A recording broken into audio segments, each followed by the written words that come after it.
that I wasn't a part of, but I didn't know the black community turned against us. So white people will never leave black people alone, and I'm gonna tell you why.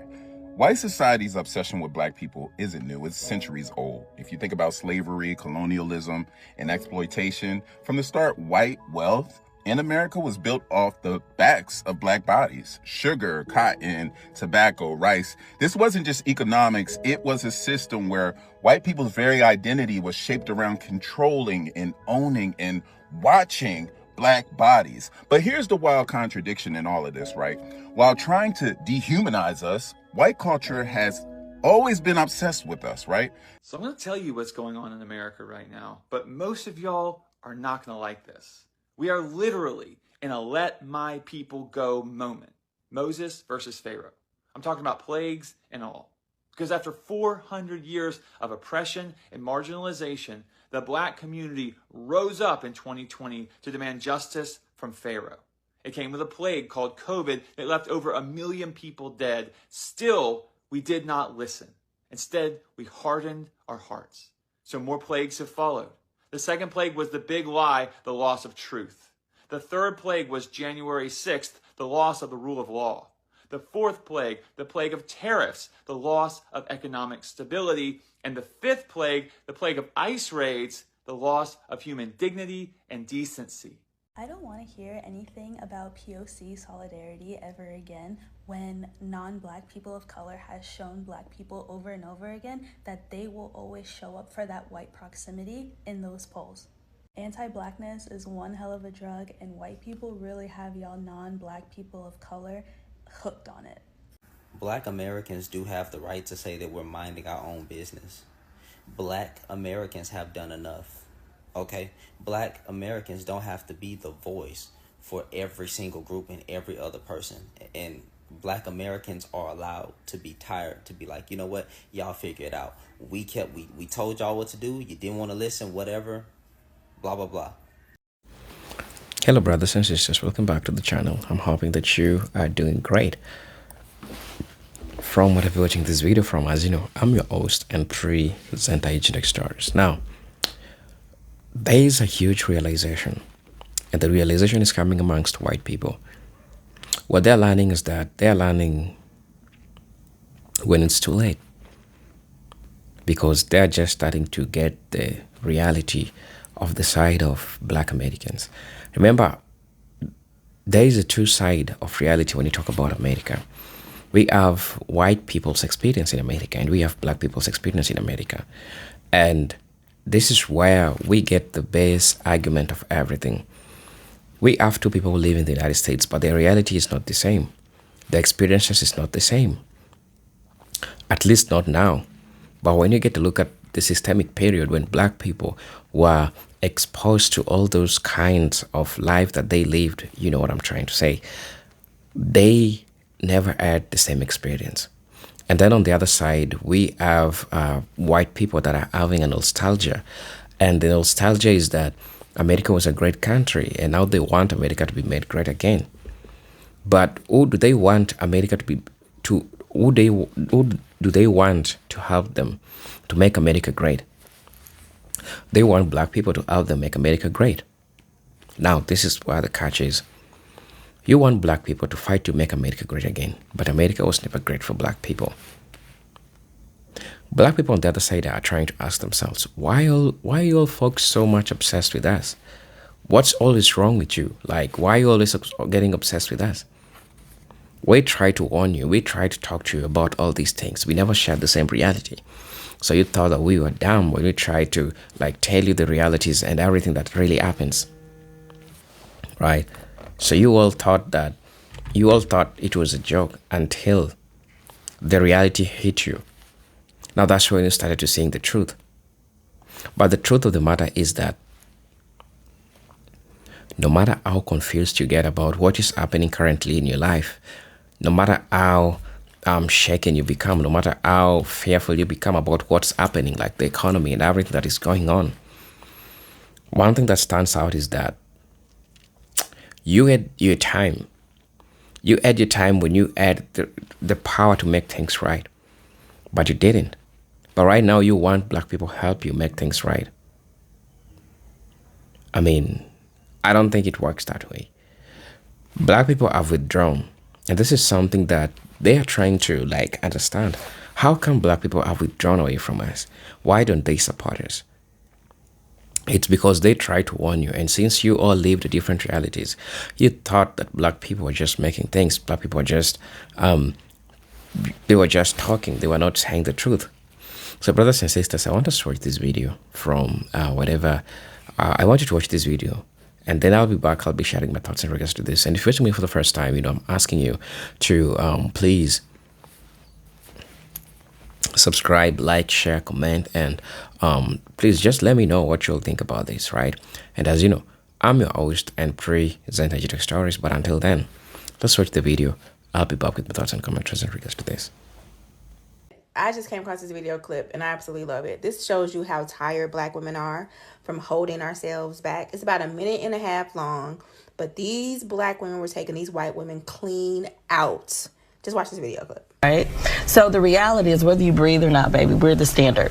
And that's what it is. The beginning and the end starts with the black woman. So regardless, whether you want to admit it or not, I think for the both of you, you stay on topic, because what you just spoke about had nothing to do with what we're talking about. Absolutely good. So let me land. So the reality is, for the both of you to sit on the side of me and talk about aggression, what is the difference in what you're doing and what we're doing right now? Having a conversation. And yet we're the one, you just literally called out both of these black women on the panel, and you sit here with your attitude and you have a problem, but you tell them that they're aggressive, right?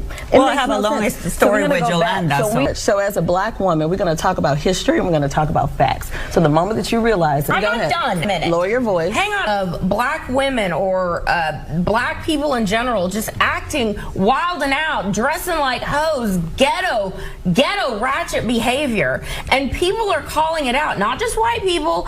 When we're talking about different groups being vilified, if we're looking at the history of America and who has done the most violent crimes, it's your people.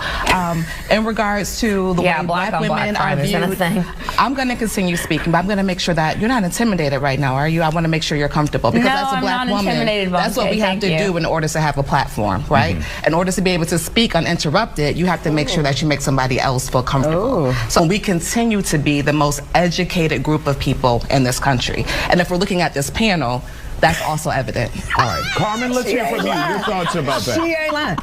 Hey, white people, let's talk. Sometimes I forget that white people aren't as engaged with black creators on this app and in the world as I am. So there was something over the weekend that I thought everybody was very well aware of, but I'm understanding that that's not the case. I was talking to my mom today, and she and my brother went to a protest on April 5th to protest Trump and all of the things that have been happening for the last couple of months. So she was telling me about her experience, and she said it was like a love fest. It was so nice to be with all of these people, thousands of people, and everybody signs and all this stuff. And I said to her, did you notice that there weren't many black people there, if any? And she was like, yeah, actually, I did notice, and I was confused, and I was like, I thought black people were really upset about him too, and I didn't understand. This is my mom talking. So I explained to her that 92% of black women and 80-some% of black men did what they were supposed to do back on November 5th. And they are now resting, and they are not participating in these here protests. And that there was a concerted effort for black folks to stay home yesterday on April 5th. And to be honest, I think she's still confused about the why. But I'm working on that. But do yourself a favor and follow black content creators here on TikTok, because you will learn so much, and you will be able to use your new knowledge to help educate the people that you are in proximity with. But yeah, white folks, if you didn't know, black folks said, we're not marching on April 5th. We're not doing it. We're going to stay home. We're going to let white people get us out of this mess, because white people got us into this mess. the more you know. So white people will never leave black people alone, and I'm gonna tell you why.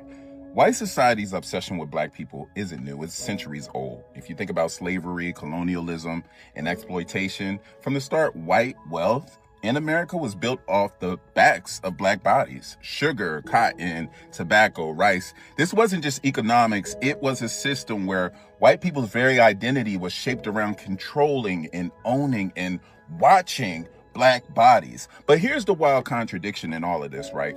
While trying to dehumanize us, white culture has always been obsessed with us, right? They copied our music, our style, our language, our food, even our rhythm, all while denying us basic rights. Think about jazz and rock and hip hop and fashion, all born out of black genius, only to be taken, watered down, and sold back to the world with a white face on it. So why can't they just stay away? Because in a system that is built both on exploitation and envy, distance is impossible. White supremacy depends on keeping black people in place, close enough to use, control, or imitate, but never free enough to threaten the hierarchy. It's a sick paradox, fear and fascination at the same damn time. On a psychological level, it's projection.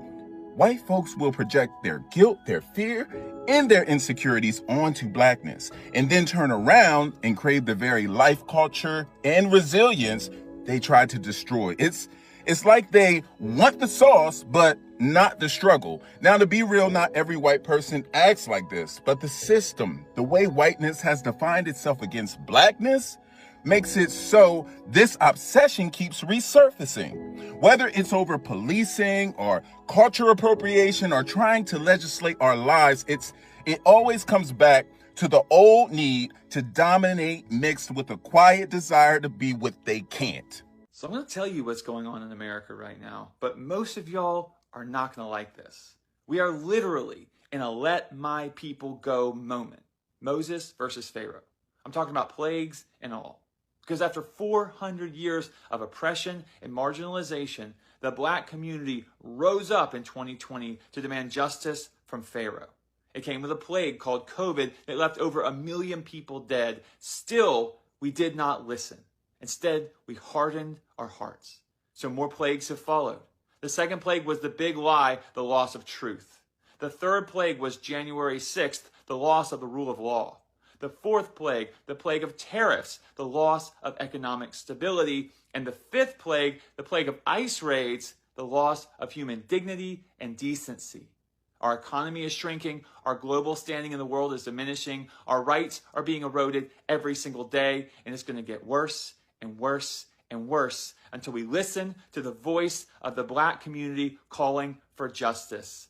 Let my people go. And remember, those people didn't go away empty-handed. The Bible says they plundered the Egyptians, asking for silver and gold. So don't forget, the wealth transfer is part of the deal.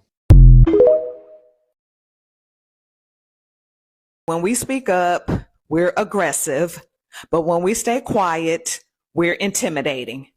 Make it make sense. Because it seems like no matter what we do, it feels like black women can't win in these workplaces.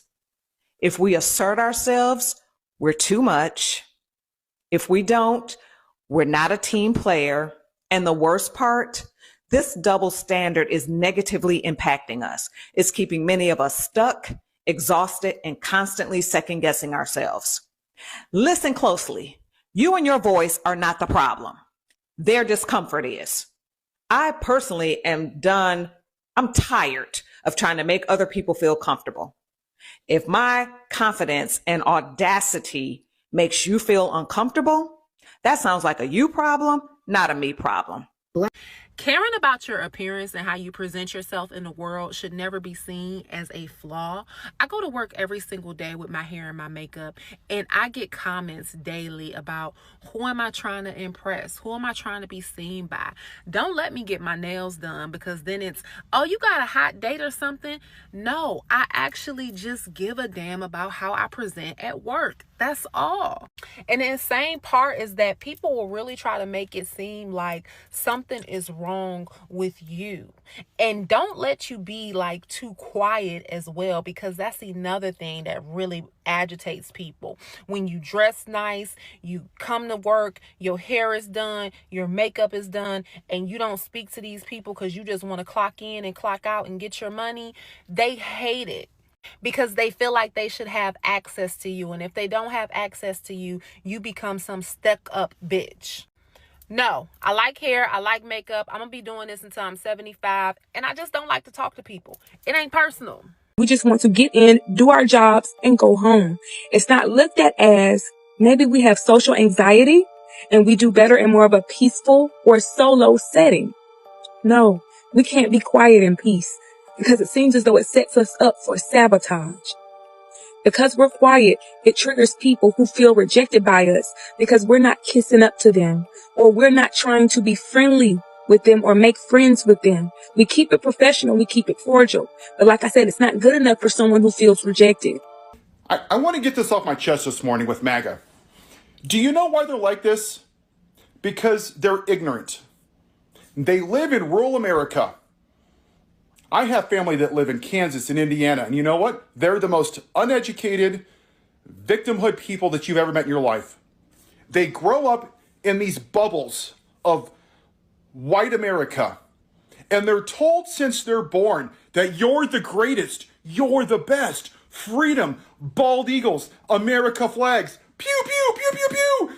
You are the best, you're the apex predator. Look at the founding fathers. Yeah, they owned slaves. Yeah, that was a little bad. Yeah, only white men had rights. Yeah, black people were three-fifths of a person. But America's great. It was founded on Christian, godly principles. Sure, black people couldn't vote until the 1960s. Sure, women didn't have rights until the 1900s. But it's great. You're the best. Out of all the planets in the universe, this piece of land was given to you by God himself. Jesus Christ has blessed you with this. And what's happening is these people, it's part of their DNA. That's all they know. And when they're exposed to something like equality or gay people or trans people or anything that is not a straight white Christian America, it breaks their brains. Because they've been indoctrinated since they were little with this white nationalism. My dad was the same way. That's how he grew up. He used racial slurs all the time. But this is what we're dealing with. So when you confront them with facts, it literally, you're trying to get through decades and decades of ignorance and indoctrination, right? Oh, the truth. They're the only people that know the truth. Them. They're the only ones. January 6th. Oh, that was peaceful. But keying a Tesla, that makes you a domestic terrorist. Pardoning the January 6th, they're patriots. But Colin Kaepernick taking a knee and disrespecting the flag that I've been told to worship like Jesus, he's a son of a bitch. Because America, as it has progressed and when it had Barack Obama, they're threatened by their white supremacy, by their white patriarchy being taken away. Because they think that somehow their worldview is just being obliterated. And they just can't see outside of their own ignorance. And the moment they get a little bit of inconvenience, what do? They storm the Capitol and they beat police officers. They make threats to judges. They make racial slurs. They call people names. How do you think black people felt since the inception of this country? Being held as slaves. But you lost an election. And you didn't know how to handle it, so you lost your shit and you drug officers down the steps and you beat them with fire extinguishers and you praised them. Patriots, patriots, patriots, freedom, freedom, bald eagles, American flags, woohoo! That's why we're here, America. Because that's what you're dealing with. Decades and decades of indoctrination and ignorance. You're not going to fix everybody. You can't save everybody. But it's interesting, MAGA, that you have got a little bit of a taste of what it's like to be a black person in this country. And instead of taking 3 seconds with what little brain cells you have and saying, you know what? I was wrong. I was ignorant. I never looked at it from that point of view. No, you doubled and tripled and quadrupled down. And you have to be the goddamn victim every time with your white victim card. Somehow the world revolves around you. And that's why we're here. Because the world doesn't revolve around you. But it has revolved around people that look like me since this country was started. And the reason we're here is because more people that look like me haven't made videos like this. That's why we're here. And in my last video, I'm going to say it again. For Kamala Harris, leave her the hell alone. Get her name out your mouth. This country said, nah, we good. We going to take the white supremacist. We going to maintain the patriarchy. I hope she's having a goddamn margarita. I hope she's on vacation, going on the Incredicoaster at Disneyland 4 times a day. She ain't here. You could have chosen to save this country, but you didn't. You chose to save the patriarchy. That's on you. You leave her the hell alone. She did what she had to do, and you said, no, we good. But that's why we're here, America. It's because of this mentality. And I have people that are in the Midwest. Trust me, you are never going to get through some of them. Decades and decades and decades of white indoctrination.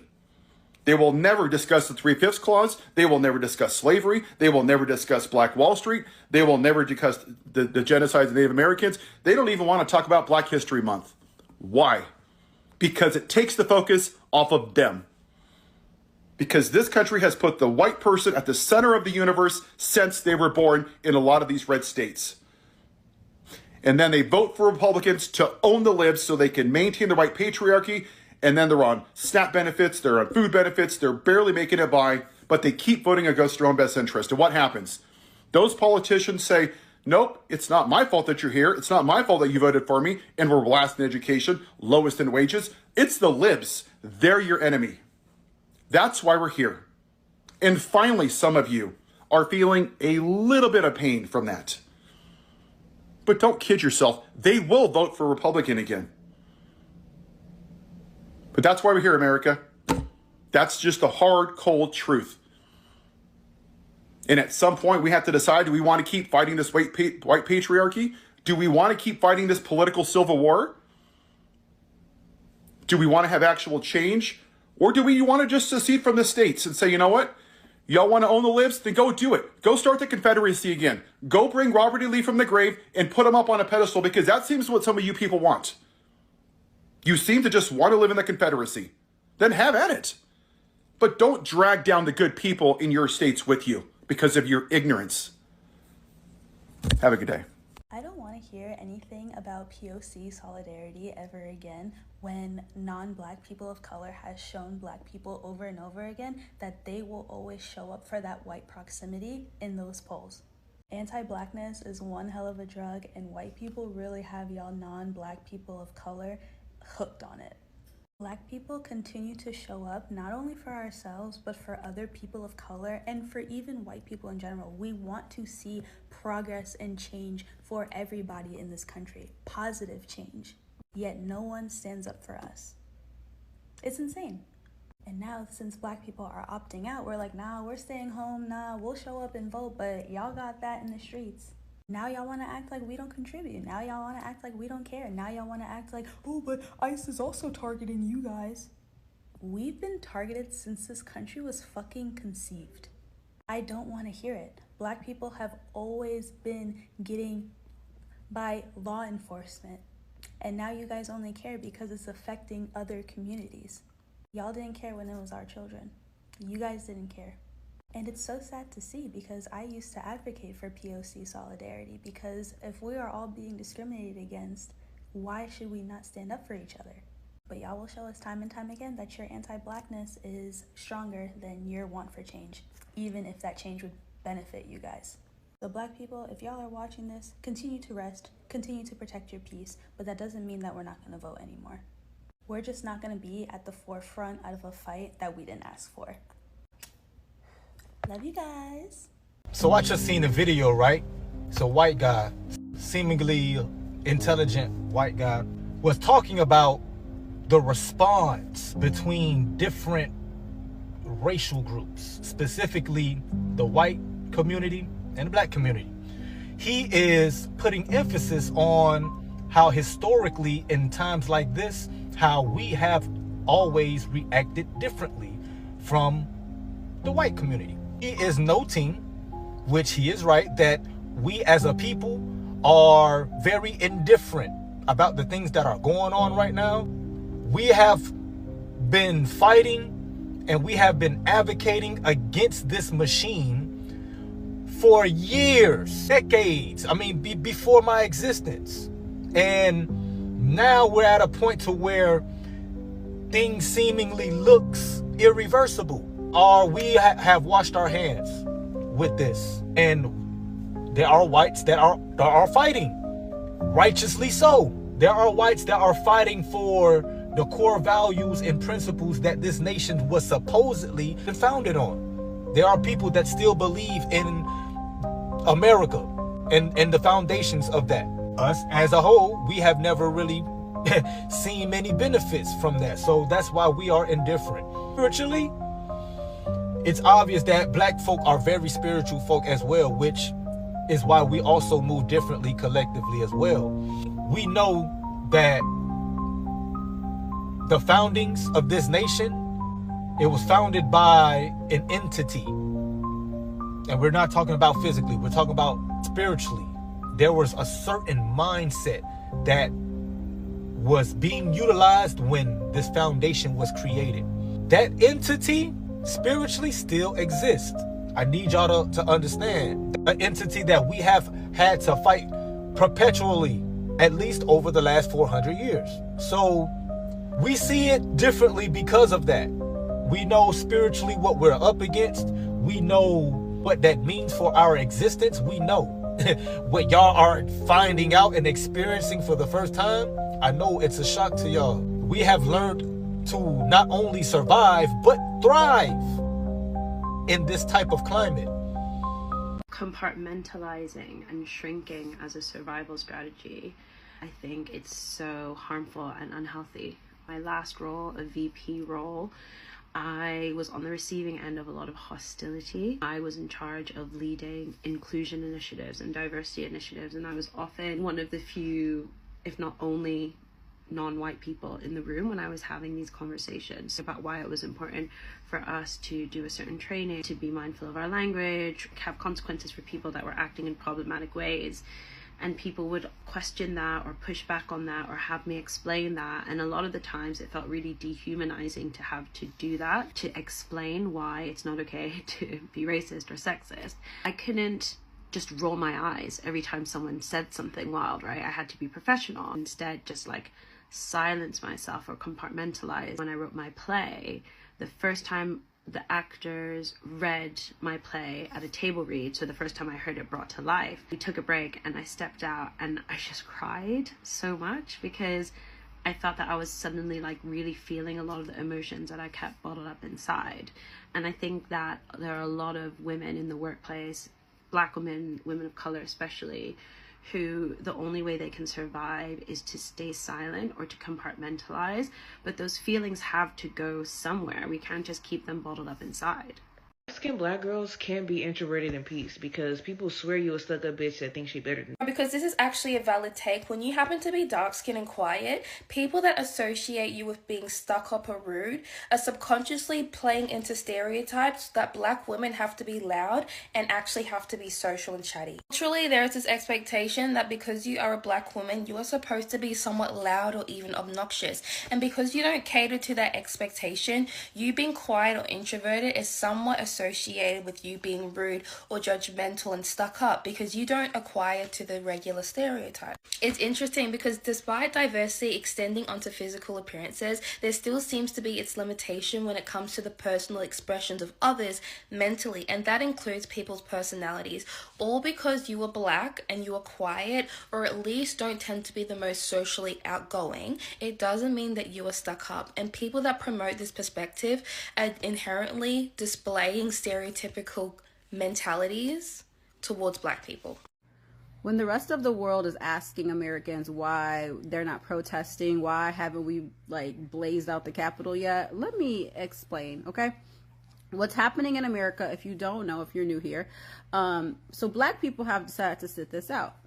Because we have been saying the same things. We've been fighting for this country. We've been putting our bodies on the line for forever, right? We're sitting this out. We have learned our lessons. It's not our lesson to learn. Okay. With that being said, someone else has to now take up the call, right? White people are not prepared for this. You have to understand, they have lived in America their whole lives. And even though there's a difference between logic and emotions, especially if we're talking about the survival brain, okay? Logically, they understand what's happening. Logically, they know it's not good. Logically, they know something needs to be done. Emotionally, though, they are still tied to America. They still believe in America fundamentally. They still think that their politicians are going to do something.